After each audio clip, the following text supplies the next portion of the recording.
I'm Terrydavidmulligan. She's Sue Foley. There's nothing we can do about that. That's who we are.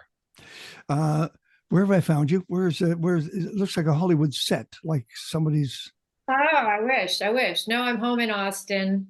I'm in my living room and I'm just between shows. We are heading to oh geez, the Blues Music Awards are this week. So I'm home unpacking one suitcase, packing another. And so it's chaos ensues for a moment. And then I'm off to Memphis, then to Atlanta for a show, solo show.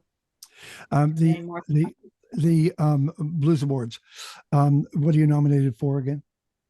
I'm nominated for the Traditional Female Artist Award. That's called the Coco Taylor Award. Yep. So that's a great honor because I'm a huge fan of Coco Taylor's, And you've won it. and I think you've won it 3 times. I have won it three times, which is yeah, it's quite a great honor. And I'm up for Guitarist of the Year, which is the first time. So Wow. that's exciting. Like who they throw you in with? Who's in that bunch? Do you know? Oh, the category is stacked. It's going to be a tough race because it's Kingfish, Derek Trucks, Yeah. me, and Laura Chavez, who I believe won last year, fantastic guitar player. And then Kid Anderson. So it's five very strong guitar players. I saw a Yeah. great Tedeschi truck sandwich with you in the middle on Yeah, yeah, stage. yeah. Wow. Yeah, they're fantastic people, and Derek is a masterful guitar player. So And frankly, while we're talking guitars, this album of yours, which he will hold up because he got it, oh, it you've actually got it. arrived. One guitar woman, beautifully done. The whole design, the feel, it just got my attention right away. Um, was this considered for this award, or will this be considered next year? This will be considered next year. This album just came out March 29th. So we're just a month into working this new album. And it's not on everyone's radar yet, but we've gotten a ton of attention for it. So I'm excited for definitely for next year. It's you have no idea the effect it's going to have on your career, on the music, on music itself. You're going back and rediscovering the female blues greats, folk greats, root greats of years gone by that influence you and music around them. I just, I, they're all names that I know, and I was Oh, good. very conscious of them. And but you, these are some of your heroes. Yes, they are my heroes, my female heroes of guitar. And I've been, an avid studier of guitar for a long time, but also because I'm female and I was always, I always felt a little different, especially in the early days. It's not as much of a thing now, but um, these women have always they've just inspired me and sort of, I feel like they paved the way for all of us. And they paved the way for all kinds of musicians, but they're just really huge icons of music, of culture. Um, and yeah, it's an honor to be able to play their music. And for some of them, well, there's no record, there's no photos, there's no interviews. With many Yep, of them. yep, Yeah, yep. with Uh, many of them. Elizabeth, you start with Elizabeth Cotten. Now that name I know, and she's been acknowledged, or has she been acknowledged to your liking? I think she's been acknowledged a lot, actually. Elizabeth Cotten had a great career. Yeah, And the interesting thing about her is her professional career didn't start till she was 57. yeah. So think about that. To me, that's just such a cool story that she started later in life. She had a great career. She was revered in the folk music world. Her song Freight Train is one of the probably most played songs at folk festivals for Yeah, the last 60 years. yeah. So, and she played way into her later years. And I think, I really think she was acknowledged and celebrated. And she's one of the true Piedmont finger pickers. That's such a unique style of guitar. Describe that for anyone who hasn't picked up a guitar, that Piedmont style. The Piedmont style is kind of it's a finger picking style where you're using, when you think of guitar, a lot of times you think the left hand is doing all the work. Well, this time the right hand is doing all the work, and it's a technical thing where you're using all your fingers on your right hand while you're picking all the strings, playing bass lines, lead parts, and rhythm all at the same time while singing. It's quite a trick. Who's the most And famous? she played left-handed upside down, don't That's forget. right. So That's right. Yes. that's a whole other level of difficulty. So And who's the most famous Piedmonter that we know? well, I mean, Piedmont has a lot of different, I think she is actually, to be honest. That's good.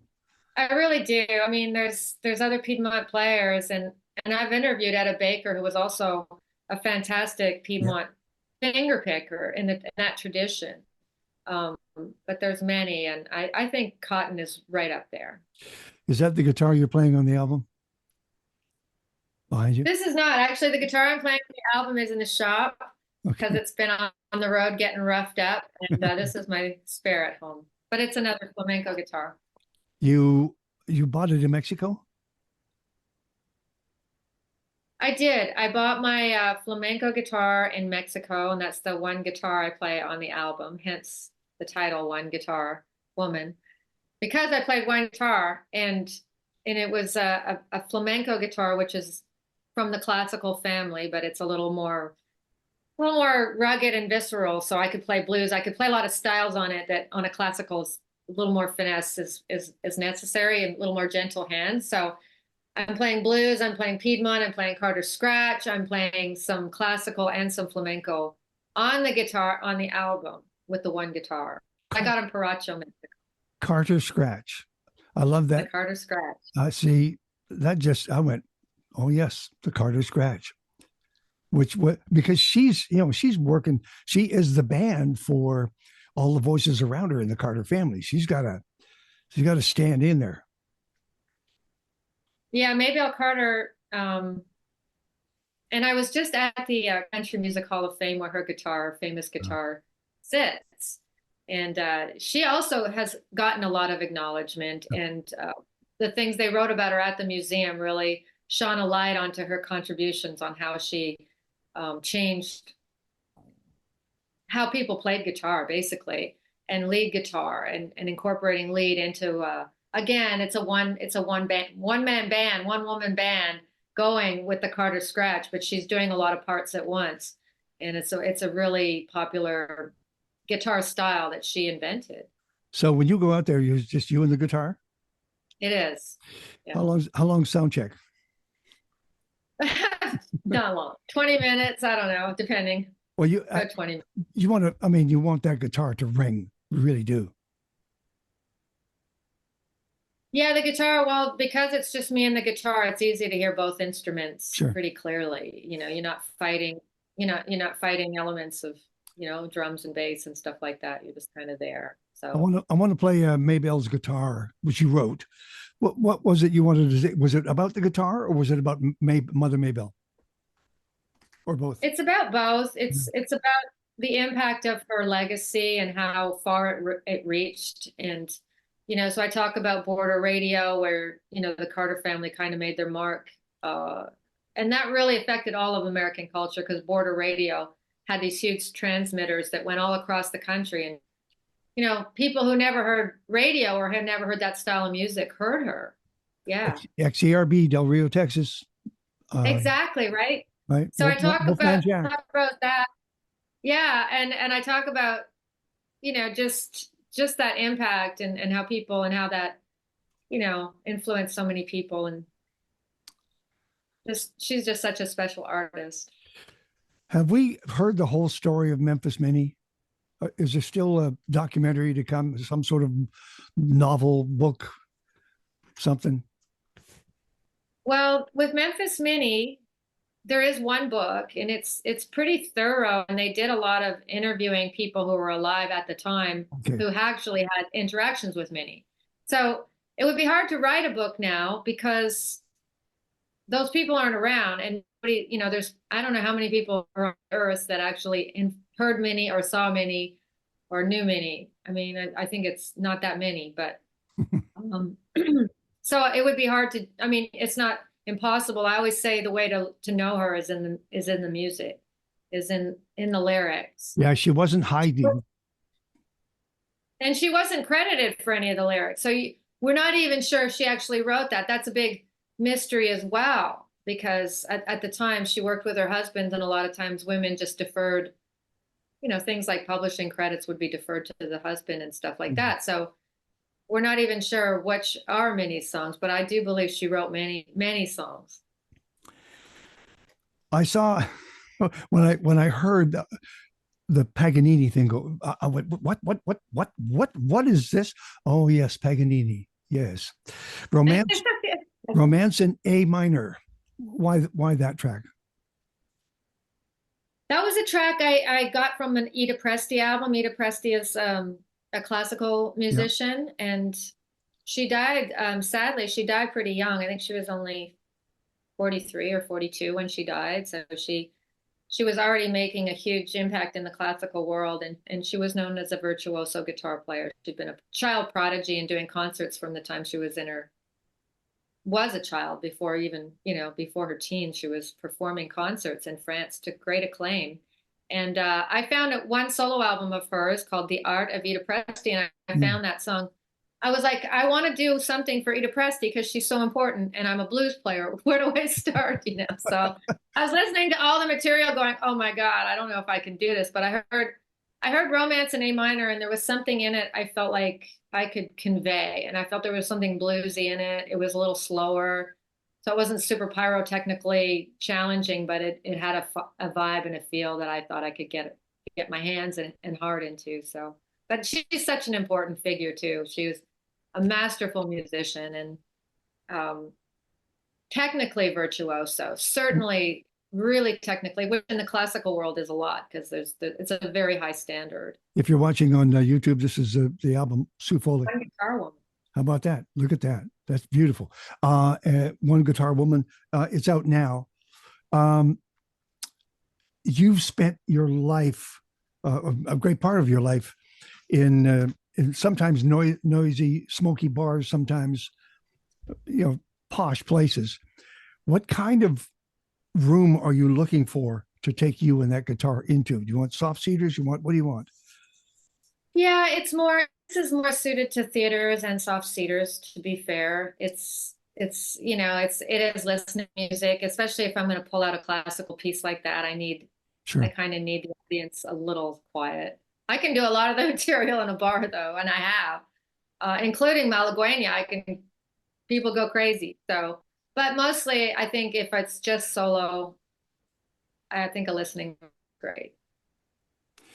There's a couple of things. First of all, it's Mother's Day this weekend, and I think of you and your son, your life of trying to divide your time between your music, which was drawing you, and your family, which was drawing you, and how you found that balance.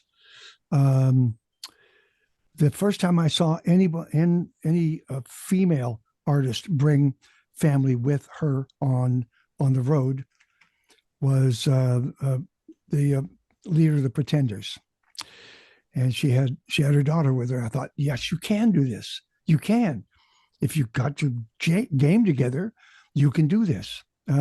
Were you able to find a balance?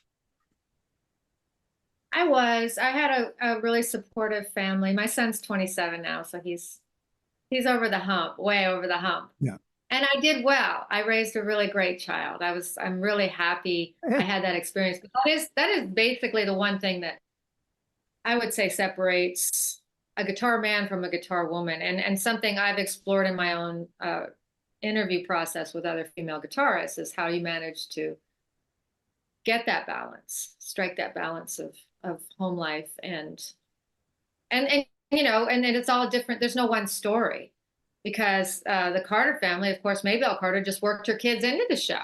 Yeah. They brought them up. They had 3 daughters, like, you're in the band. There you go. Play the Your tambourine. life is, there you go. Here's an instrument. Sing, play, do something, tell jokes. So that's what they did. And that's a great way. Other times there's the separation that you have to maybe leave your child for a number of weeks, often days, weeks, hopefully not months. That's really hard. Going away. And I didn't have to do that all that much, but I did go on the road the whole time, and he got used to it. But that's because I had a good support system. Did he pick up an instrument? He does. He's a great guitar player. Fantastic. No. Fantastic guitar player. He can play circles around me. Yeah. Okay. I remember a conversation I had with Lyle Lovett about songwriting, and he said I wanted to be a songwriter, and I was going to university in Texas. I decided to do an interview show on campus radio and only interview Texas songwriters. He said, I did the show, but what I was really doing was teaching myself how to write songs from the best songwriters in Texas. Wow. I didn't know that. That is amazing. That's fantastic. That's so smart. And so here you are. Did you have to, I mean, because you were a guitarist, did you just pick up that acoustic guitar and play, or did you approach it differently? No, this is a different instrument. No, but I mean, the electric, it had a completely different technique. It's taken me decades to finesse this instrument. This is a completely different instrument than the electric. Still 6 strings, still the same fretting, but as far as the way you take the technique and where the sound comes from is completely different. So that changes how you approach the instrument, and it's a different animal. So you know how guitarists will oversell, frankly, the playing of a blues note or a blues pull, and you know, like their faces in pain. When you're playing that instrument, do you have to tell yourself calm, or how do you project internally over top of that guitar? I like to throw my head back and just relax. Yeah. And sort of give into the instrument. That's kind of my vibe. Like, I just kind of like to lean back and let the music kind of lead me places. And I don't necessarily, the whole guitar face never made sense to me.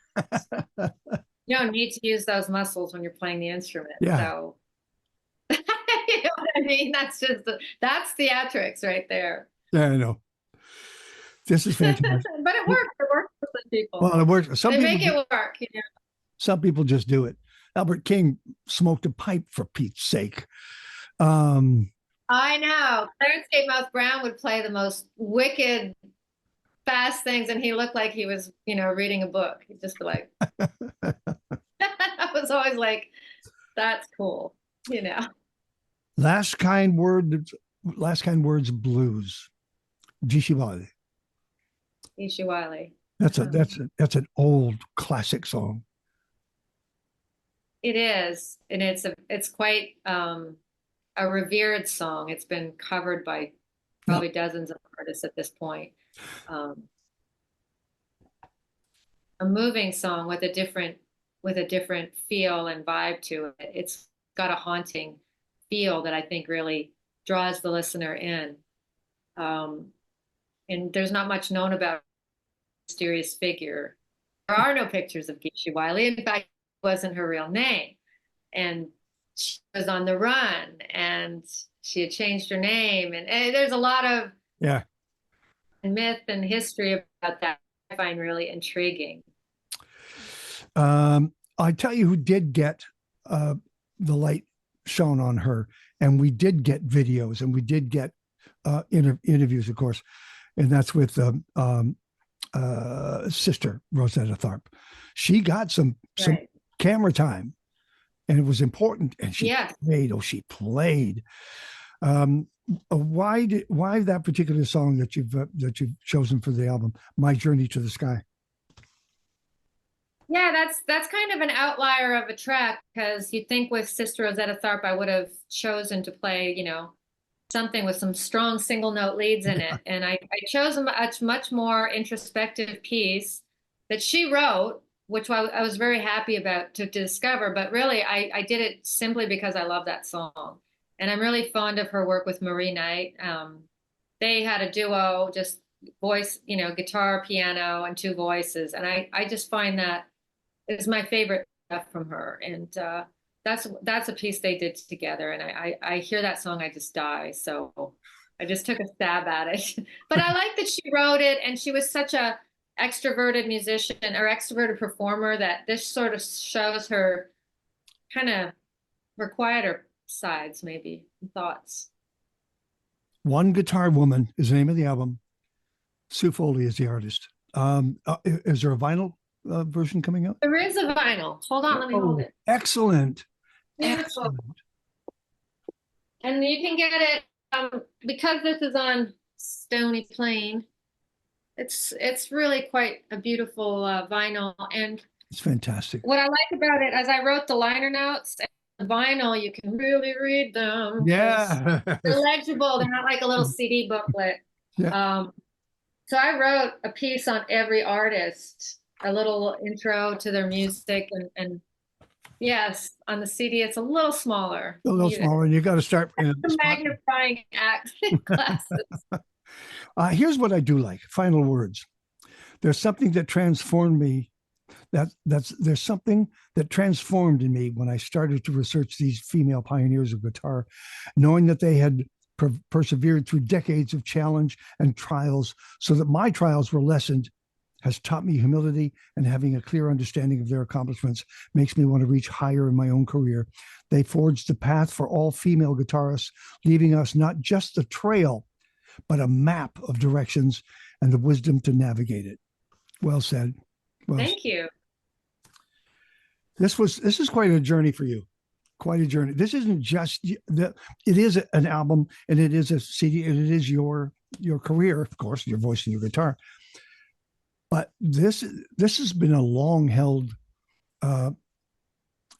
passion for you to get this story told and find these songs and just support who came before you.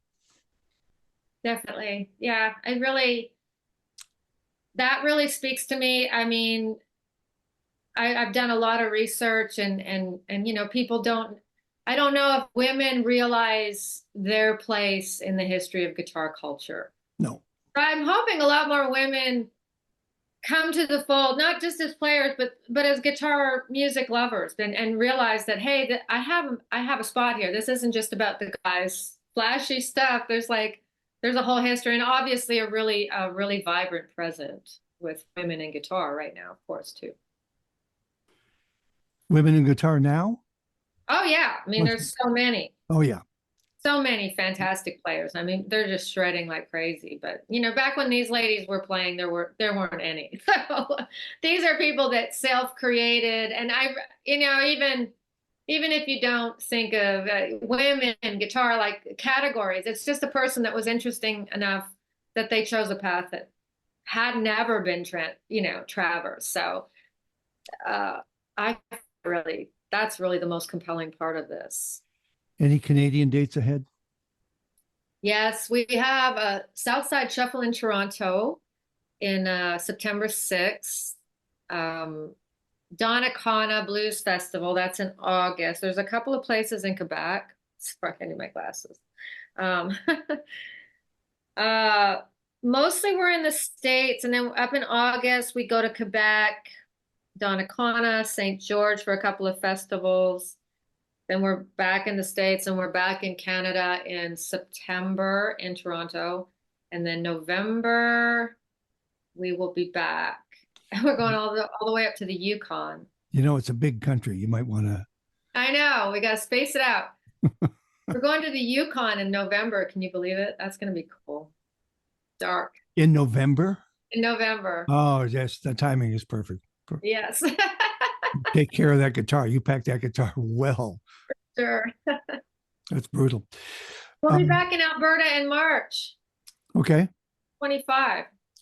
Oh yes, I've heard about if not you. before. I've heard about you in 2025. I hear it's starting to get interesting. Things is keep getting better in 2025. Well, I can't. I'm honored that you would sit and talk and just showcase these songs and these guitarists and these women.